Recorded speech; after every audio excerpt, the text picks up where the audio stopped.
Bonjour à tous, c'est Gigi, on se retrouve pour une nouvelle review sur Pokémon Les Voyages et cette semaine nous sommes enfin rendus à l'épisode numéro 42, à savoir le premier épisode sur un arc composé de 4 épisodes seulement, on en reparlera plus tard ça pour le coup, centré sur l'histoire principale des jeux de la 8ème génération donc, à savoir Pokémon Épée et Bouclier.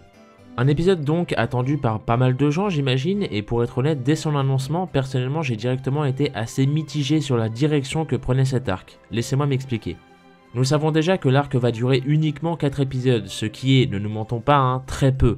Cependant, dans un premier temps, et vu l'histoire des jeux de la 8ème génération, sincèrement oui, ça peut facilement tenir en 4 épisodes, soyons francs, c'est très court, et hormis le début et le climax, il n'y a pas grand chose lié à l'histoire dans les jeux, hormis des visites de ruines par-ci par-là, chose que les héros ici dans l'animé ont déjà fait en partie lors de leur rencontre avec Sonia par exemple, et qu'ils effectueront encore lors du prochain épisode.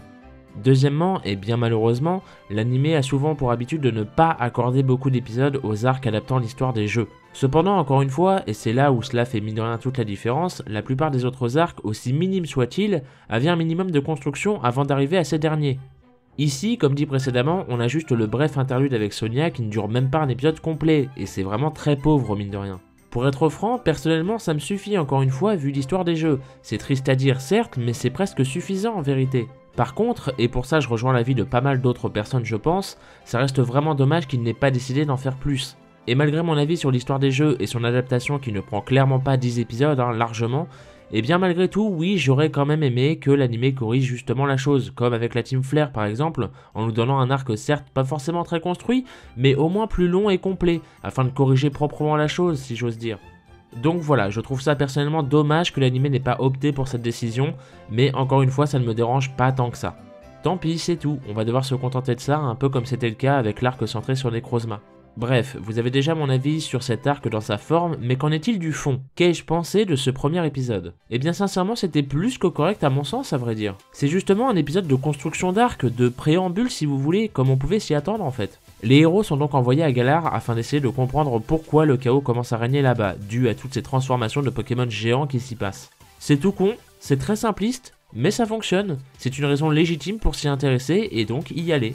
J'aime beaucoup l'idée que Sacha et Go soient tous deux séparés assez rapidement mine de rien dans l'épisode, chacun ayant donc une direction étant logique au vu du personnage. Sacha va directement aux côtés de Tarak, vers là où se déroule l'action donc, au vu de son expérience et de sa passion des combats, en plus de son envie de battre ce dernier. Tandis que de son côté, Go est accompagné par Sonia et va l'aider à effectuer ses recherches, ce qui correspond plutôt bien à son côté curieux et plus sérieux, moins casse-cou dirons-nous, d'autant plus que Go est passionné par les Pokémon comme Sonia qui est en voie pour devenir professeur, je vous le rappelle.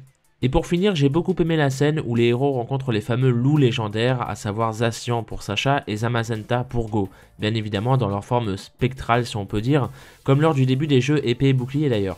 C'est un clin d'œil que j'aime beaucoup car c'est très marquant mine de rien et surtout important pour la suite. On ressent vraiment une grosse pression de la part des loups, une espèce d'aura un peu mystique, un peu mystérieuse et à la fois supérieure en fait, qu'ils les arrivent à dégager. C'est de la mise en scène, c'est efficace et ça me plaît en fait tout simplement. Globalement donc cet épisode m'aura plutôt bien satisfait, surtout en partant de quasiment rien comme je vous le disais en début de vidéo.